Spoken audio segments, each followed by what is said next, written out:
What if Rhaenyra bonded Vermithor? Let's explore this alternate timeline together in the video. The year is 103 AC. King Jaehaerys the Conciliator breathes his last in the Red Keep. He is 90 years old. He has reigned for 55 years, and the dragon he carried across the skies of Westeros, Vermithor, the Bronze Fury, has no rider now. The great bronze beast retreats to the smoking caves of the Dragonmont on Dragonstone, coiling in the dark with his ancient patience. He is the second largest living dragon in the world. He is nearly a century old, and he waits. 3 years pass. Viserys I Targaryen sits the Iron Throne. His queen, Aemma Arryn, carries another child. His daughter Rhaenyra is young and full of fire. A pale gold egg had been placed in her cradle at birth, as is Targaryen tradition. It does not stir, it does not crack. It sits in her chambers, cold and silent as a river stone. And no matter how many nights she sleeps curled around it, no matter how many times she whispers to it in High Valyrian, it does not wake. The dragon inside, if there ever was one, is gone. Rhaenyra watches other eggs hatch for children of lesser blood and feels something she cannot name. She is not afraid. She is not sad. She is furious. She has the blood of Aegon the Conqueror in her veins, and her egg sits cold. It is a serving girl who gives her the idea, an offhand remark, that the Bronze Fury sleeps beneath the castle, that Jaehaerys' dragon is down there in the dark, that nobody has spoken to him in 3 years. Rhaenyra says nothing, but that night she slips from her chambers with a torch and goes down into the tunnel beneath Dragonstone. The air reeks of sulfur and old fire. Vermithor is immense, even coiled and sleeping, bronze scales glowing faintly in her torchlight, great tan wings folded against his sides. When his eyes open, they are orange as embers, and they fix on the girl with her little flame. Rhaenyra does not run. She speaks in High Valyrian, the same words she has said so many times to her cold egg. Vermithor lifts his head. He watches. He does not breathe fire. And slowly, he lowers that great head until it rests on the cave floor. Rhaenyra reaches out and presses her hand to the scales of his snout. They are warm. They hum. She has found her dragon. When the maesters discover what she has done, they nearly lose their minds. The guards nearly lose their posts. And King Viserys, when his daughter is brought before him the next morning, still smelling of sulfur, goes very still, in the way that good men do when they cannot decide whether to laugh or weep. You went into the deep caves, alone, in the middle of the night, to speak to Vermithor. He listened. My egg never listened. He did. Rhaenyra, Vermithor is not a hatchling. He is not some young creature who does not yet know his own strength. He is almost 100 years old. He is enormous. He has had no rider in 3 years. Do you understand what that means? He could have burned you to ash before you took 3 steps into that cave. But he didn't. But he didn't. No. He is your great-grandfather's dragon. Jaehaerys rode him for 55 years. 55! That dragon carried the greatest king this family has ever produced across every corner of the realm. And you walked in there in your nightgown at midnight. I know who he is, Father. That's why I went. My egg is cold. It isn't going to hatch. And that dragon down there has been without a rider for 3 years. He misses it. I could feel it, even from up here. There's something about the way he breathes in those caves, like he's waiting. You could feel it from up here. I know that sounds strange. It sounds terrifying is what it sounds. You are just a pup. Yes, and he's almost 100. Maybe that's why he didn't burn me. Maybe I was less frightening than a grown man who wants something from him. Or maybe you were lucky. Father. He lowered his head. He didn't look away from me once. He breathed on me and it was warm. It didn't hurt. And when I put my hand on his face, something moved, like something unlocking. Like a door I didn't know was there. She meets his eyes. You've ridden Balerian's skull chamber 100 times. You understand what dragons are. You know that's not nothing. I sat in Balerian's skull chamber when I was a boy, and I pretended I was a dragon rider. You actually went and touched one. Then you understand why I had to. Viserys goes very quiet. He looks at his daughter for a long time. His eyes are wet, though he does not seem to notice. You will go back in, with guards, with maesters, with me watching from the tunnel entrance. And if he shows any sign of aggression, any sign at all, we stop. and we never attempt it again. Are we understood? Yes, Father. And you will never again enter those caves alone in the night. Not until the bond is complete. That is not what I... He stops. He closes his eyes. He breathes slowly. Go eat something. You smell like the inside of a furnace. He's beautiful, Father. When you see him properly, you'll understand. I understand more than you think. Now go. 3 more visits, with half the Meisters of Dragonstone holding their breath. On the 4th morning, Vermithor rises to meet her. He stretches his wings, lowers himself, and Rhaenyra presses her forehead to his snout. The bond is made. No drama, no fire, just quiet and complete. Viserys watches from the mouth of the tunnel, and when he sees it, he feels the world shift. The news travels fast and hits the realm like a dropped stone. The lords whisper, the septons argue, and in Old Town, an old man with cold eyes reads the Raven's message twice and feels something that might be fear. Rhaenyra grows up, and as she grows, the shadow she casts grows with her. 2 years after the bonding, Rhaenyra's mother, Aemma, dies in childbed. The infant Prince Balon follows her within a day. Viserys, destroyed by grief, does what nobody expected. He names Rhaenyra his heir and makes the lords of the 7 kingdoms swear oaths on her name. The protests come fast. The tradition is clear, lords say, but there is a complication nobody in Westerosi history has ever had to navigate. Rhaenyra is not simply a princess asking to be named heir. She rides Vermithor, the dragon of King Jaehaerys himself. Any lord who wants to challenge her claim must be willing to look at that enormous bronze shape, blocking out the sun, and say out loud that she is not worthy. The protests are shorter than they might have been. Viserys remarries Alicent Hightower. Children come: Aegon, Helaena, and Aemond. The board grows complicated.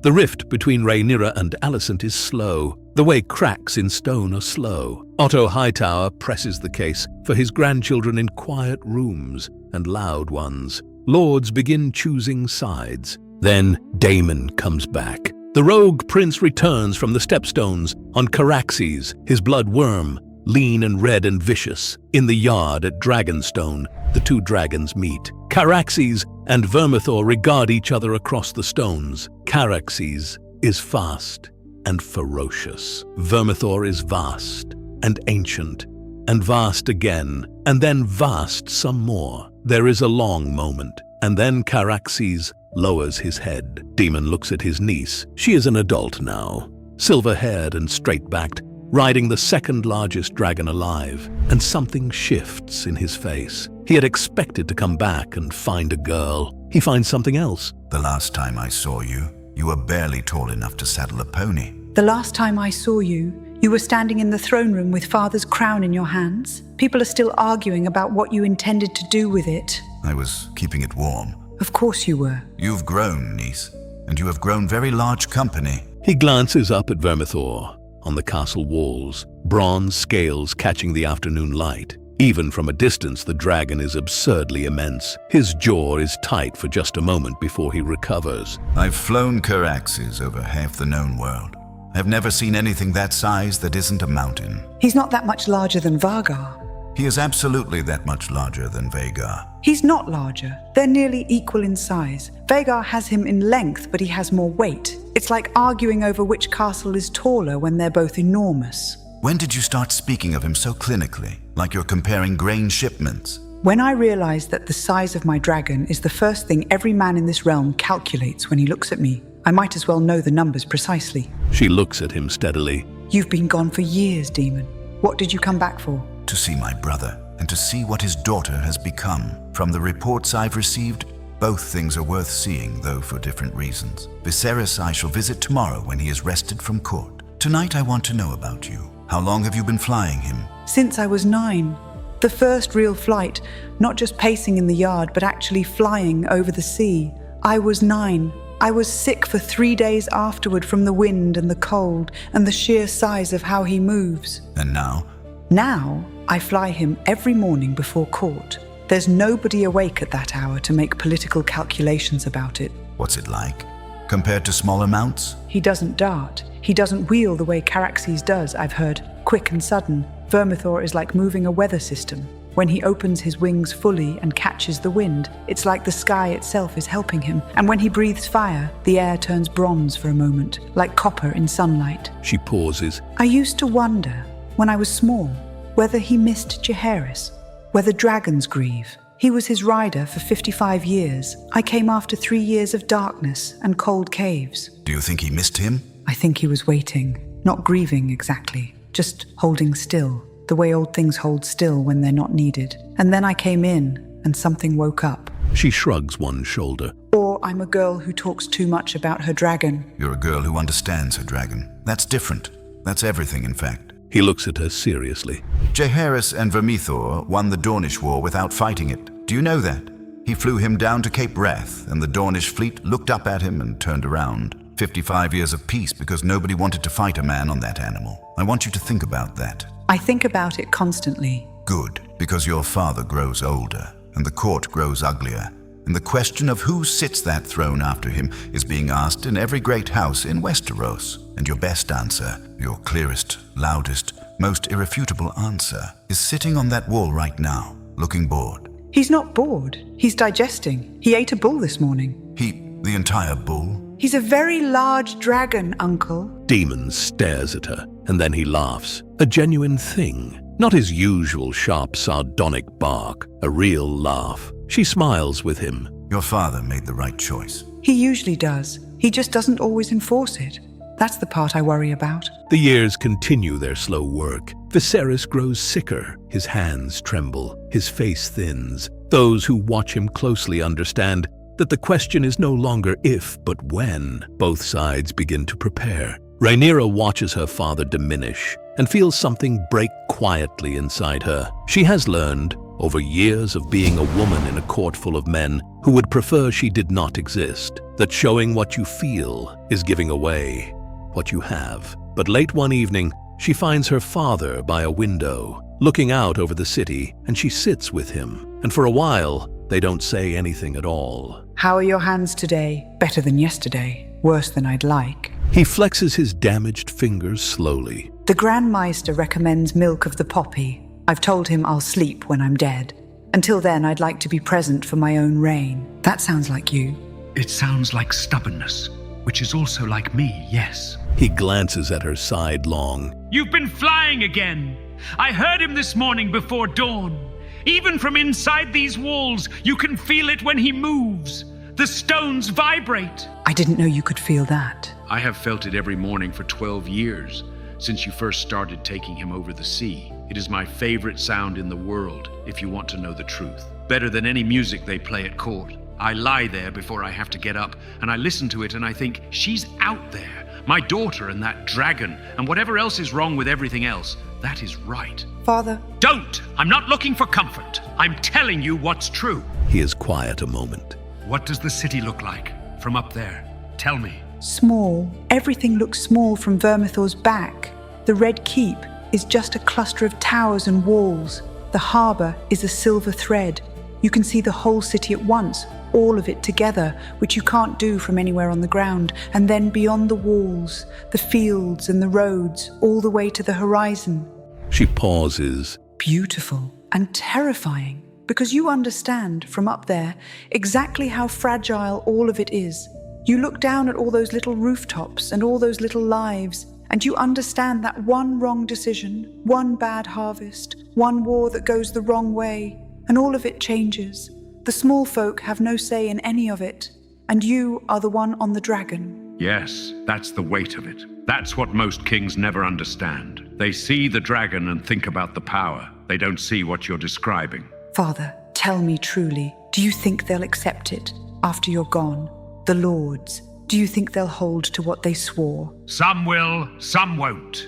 That is the nature of oaths and men. The Valyrians will. The Tullys have always leaned your way. The North, Cregan Stark is a man of his word. It's the South that troubles me. The Reach Lords have too much to gain from instability, and the small council... He stops. His jaw is tight. I know what they're planning. I am not blind. Whatever Alicent might believe, I know what Otto whispers and who listens. Then why do you allow it? Because removing Otto again would only sharpen the conflict. Because there are things I cannot prevent and things I can delay. And I have chosen delay because every year I delay, it is a year you get stronger, and they don't. He turns to face her. You have something now that you didn't have 10 years ago. It isn't just Vermithor, though that's part of it. You have 12 years of flying him. 12 years of the realm watching you fly him. Old men in the Reach remember Jaehaerys, and they look at you on that dragon and they feel something. Memory, continuity, something they can't quite name but that makes them hesitate before throwing their lot with the Greens. You've thought about this more than you let on. I've had nothing but time to think about it. Every morning you go out on that dragon while I lie here listening to the stones vibrate. I think, and I plan, and I arrange what I can, and then I trust the rest to you. He reaches out and takes her hand, careful with his damaged fingers. I named you my heir because you are the best of us, not because you're my daughter, though you are that too.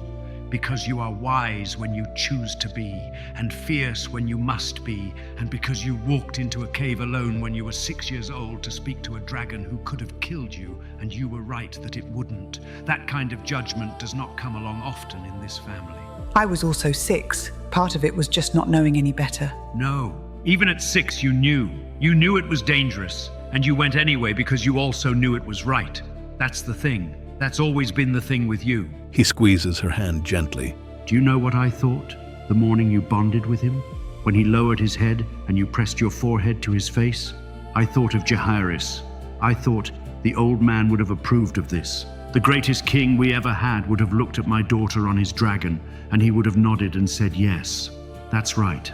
That's how it should be. I hope so. I think about him sometimes when I fly, about what it was like for him. 55 years, I'm 12 into it, and I still feel like there are things about Vermithor I don't fully understand. Maybe that's what keeps the bond alive, the mystery of each other. Father, if it comes to a fight, when it comes to a fight, I want you to know I won't burn the city. Whatever they do, whatever it costs me, I won't burn the city. Jaehaerys never had to burn anything. His dragon was enough. I want to be the same. I know. I've never doubted it. He looks at her steadily. But I also know that there may be a moment when the choice isn't yours to make entirely. When Aemond is on Vagar and he's made his decision and the only answer is Vermithor. Are you ready for that? I'll be ready. Good. He releases her hand and looks back out the window. His voice is very quiet now. I'm sorry for what's coming. I wanted to prevent it. I tried. I know, Father. Look after your brothers, all of them, even the ones who don't deserve it. That's what your grandfather would have done. I will. The king dies in 129 AC, quietly, in his sleep. Alicent is at his side, and will later claim his last words endorsed Aegon as heir. No one who knew Viserys believes this, but the Greens have been planning for years, and they move fast. Aegon II is crowned within the day. The small council announces the true king of the 7 kingdoms has taken the throne. The city is locked down. Rhaenyra receives the raven on Dragonstone. She is in the great hall when Daemon finds her, reading the same letter for the 3rd time. You know. I know. They crowned Aegon. My father is not cold yet. Tell me what you need. I need a minute. She puts the letter down. My father spent 26 years protecting this. Every compromise he made, every slight he swallowed, every time he smiled at Otto Hightower across the council table and didn't say what he was actually thinking, all of it to give me time, to give me this. She gestures around. Outside, beyond the castle walls, Vermithor is somewhere on the Dragonmont. Even from here, there's the faint smell of sulfur in the air. And they waited until he stopped breathing to undo it. They've been preparing this for years. The moment he died, they were always going to move. I know that. I've known that for a decade. What I did not expect was to feel it this way, like the ground dropping out. She looks up at Daemon. Tell me clearly, if I press my claim, if I call my banners, if I sail on King's Landing, how many people die? Too many. That's the honest answer. Too many, and most of them won't have chosen any of this. And if I do nothing? If you do nothing, you validate every whisper that said a woman can't hold what she's given. You tell every lord who bent the knee to you that his oath was worth nothing. You tell your father's memory that his judgment was wrong. And you hand the throne to a boy who didn't earn it and doesn't want it and will run it into the ground inside a decade. He moves closer. His voice is low. This is not a choice between war and peace. The Greens made war the moment they crowned him. You are choosing between standing up or sitting down. People always make it sound so simple. It isn't simple. None of it is simple. But it is clear, and you have always been able to see clearly when it matters. What would you do if you were me? I would go to the window right now and I would listen for the Dragonmont. And I would remember that no one in this realm, not the Greens, not Aegon, not Aemond on Vargar, no one has ever faced Vermithor in battle. Jaehaerys made 55 years of peace with that dragon without fighting a single pitched battle, without burning a single thing. He flew him to Cape Wrath, and the Dornish looked up and went home. That is your inheritance too, the dragon and what he means. Let them remember what it means. And if it comes to fighting? Then we fight, and we win, because we have Vermithor and Caraxes and Meleys and every lord who swore an oath to your father and intends to keep it. They have Vhagar and Sunfire and a boy king nobody wanted. They have Aemond. Don't underestimate him. I never underestimate Aemond. I've watched that boy grow up. He's dangerous, and he knows how to use a sword, and he'll push Vhagar to her limits. But even Vhagar's limits fall short of Vermithor's, and Aemond has never faced you. He's trained and drilled and imagined this fight for years, but he's never looked across the sky and seen what's coming for him. He pauses. Neither has anyone else. Rhaenyra stands. She is quiet for a long moment. She looks out the window at the darkening sky. Summon the council. Send ravens to the Valyrians, to River Run, to Winterfell. Call every lord who swore an oath, and send word to Rhaenys that her queen has need of her. And King's Landing? I'll address King's Landing myself. When we go, and we will go, I want Vermithor in front. I want that to be the first thing they see. Not an army, not a fleet, him. She turns from the window. Her jaw is set. My father wanted them to remember. Let them remember. Agreed. And Daemon, one more thing. Come back from whatever comes next. All of it. Come back. You left for years once. You went to the Stepstones and you were gone and you didn't come back. I need you to understand that this time is different. You are the last person alive who knew my father the way I did. You are the last person who makes me laugh when I don't want to. So I am asking you, not as your queen, as your niece, come back.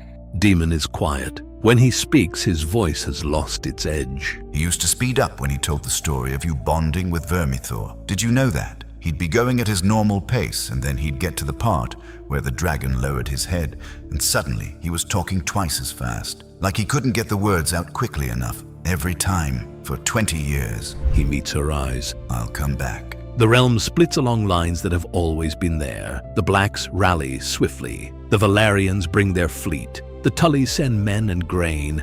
Cregan Stark pledges the north. Dragon by dragon the count is made. The Greens have Vargar, ridden by Aemond One-Eye. Dangerous, brilliant, capable of burning cities. They have Sunfire, Aegon's golden mount, several smaller dragons. They are not without power, but they are missing the thing that might have given them a fighting chance in the original war. Vermithor is already claimed. There are no dragon seed schemes here, no Hugh Hammer, no treasons of Tumbleton. The Bronze Fury has a rider, and his rider is the Queen. The first great test comes at Rook's Rest. Aemond springs his trap, a siege designed to lure black dragons into a killing ground where he and Aegon can destroy them together. In canon, it works. Rhaenys and Meleys are destroyed. The first great blow against Rhaenyra falls. This time, Rhaenyra hears the word of the siege and reaches for her riding gloves before the raven is even returned to its cage. Let me go. Caraxes and Meleys together can... No, Aemond has planned for Caraxes. He's studied you. He knows how you fight. He knows Caraxes is fast and unpredictable, and that you fight with your emotions. He has never seen Vermithor in battle. Nobody has. Not in this generation. Not in the last generation. Jaehaerys never fought with him. I have never fought with him. We are completely unknown, Daemon, and nothing frightens a man like what he cannot calculate. And if he has scorpions positioned along the ridge? If the terrain... I've been flying him for 20 years. I know how he moves. I know when he's fast and when he's not. I know exactly what he can do and what he can't. Aemond does not have that knowledge. He'll be guessing, and nobody wants to be guessing when Vermithor comes out of the clouds at them. I don't like it. I know. Stay here, protect Dragonstone, guard the children. That is not a lesser task. If anything goes wrong, if I fall, you are what stands between my sons and the Greens. Nothing is going to happen to you. Then protecting Dragonstone costs you nothing. Will you do it? Yes. Good. When I get back, I want a full accounting of every riderless dragon on this island. After Rook's rest, the Greens will know what they're facing, and we should be ready. And Aemond? I'm going to hurt Vhagar. I'm not going to kill her if I can avoid it. A dead Vhagar makes Aemond a martyr. A wounded Vhagar makes him manageable. You've planned this out. 20 years of flying in the mornings. You think I only looked at the view? She goes. She finds Aemond above Rook's Rest. And what follows is the kind of battle that Westerosi history has never seen. Two of the largest dragons alive in the sky over a besieged castle, wheeling and striking across an hour of screaming wind. Vhagar is older than Vermithor. She is the last of Aegon's conquest dragons, the living memory of the Field of Fire. But she turns slowly now, heavy with a century and more. And Vermithor has a rider who knows every movement of his body, every tell before he strikes, every second of the rhythm between wing beats. Aemond is brilliant and fearless, and has trained his entire life for this. But he is trained for a fight he could calculate. He has no calculation for this. After an hour, Vhagar is bleeding from a dozen wounds, and Aemond, for the first time in his life, breaks off and retreats. Sunfire watches from a safe distance, and Aegon II understands something in his body that he has known only in his mind until now. He is on the wrong side of this war. Rook's Rest is relieved. The word spreads. Vermithor is in the sky. The realm goes very quiet and begins to reconsider. The Greens are not finished. Aemond pulls back to the Riverlands and begins burning, trying to bleed Rhaenyra's support into submission. He cannot face Vermithor directly, but he can make the war terrible. Villages, mills, river crossings. Everything south of the God's Eye turns to smoke. Rhaenyra sends Daemon. He returns 3 weeks later and finds her in the war chamber. He's moving south. Vhagar's wing is healing faster than we hoped. He'll be ready to fly in earnest within a month. Can you reach him before then? If I move in the next 3 days. Caraxes is faster. I can get ahead of him at the God's Eye and cut off his line of retreat. The God's Eye. You know what happened there in the old stories? I know. The battle above the God's Eye. Aemond and Vhagar, in your version of history. In the history that didn't happen, because Vermithor was riderless, and you had to fight without me. It killed you both in that version. You and Aemond and both dragons all at once, over that lake. That's a morbid thing to know about yourself. It's useful. This version doesn't have to go the same way. Aemond knows Vhagar is wounded. He'll be cautious.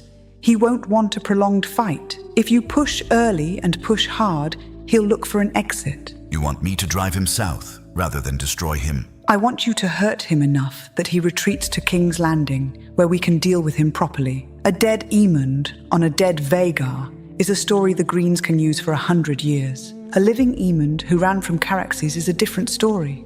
And if it doesn't go the way you're calculating? Then you make the decision that keeps you alive. I mean that, Daemon. Whatever else happens, you come back. You said that already. I'll say it as many times as I need to. You are my most important piece on this board, and you are also my uncle, and I refuse to win this war and find out the cost was you. That may be the most sentimental thing you've ever said to me. I have my father's sentimentality. I inherited it, and I am not apologizing for it. I'll be back, and when I am, I want roasted boar and wine and the satisfaction of knowing Aemond, One Eye, is limping. Done on all counts. He goes. He finds Aemond above the God's Eye, and the fight is vicious and brief.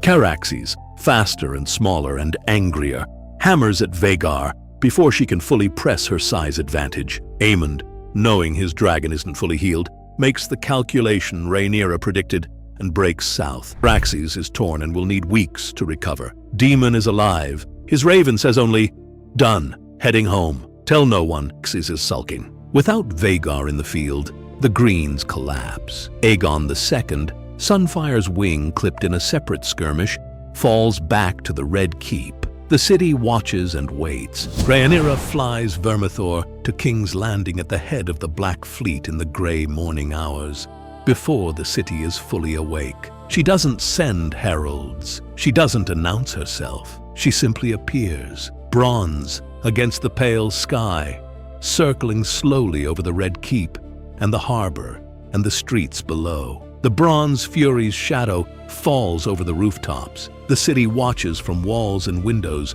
and rooftops. They see the dragon of King Jaehaerys. They see 55 years of peace and good rule and a realm that worked. And they see his rider, silver-haired and straight-backed. They understand what it means. The gates open before the army reaches them. She walks into the throne room slowly. The hall is hushed. The Iron Throne is there, ugly as it has always been, a monument to violence. The castle still trying to warn anyone who sits there that ruling is harder than it looks. Rhaenyra does not rush. She walks the length of the hall, and she sits carefully and adjusts the crown and looks out at the assembled lords. Daemon is at her left. The Queen is on the throne. The Bronze Fury circles outside, bronze against the afternoon sky. Your Grace. Lord Daemon. She glances at him. Something passes between them. Not a smile exactly, but close. Do you know what I was thinking on the flight here?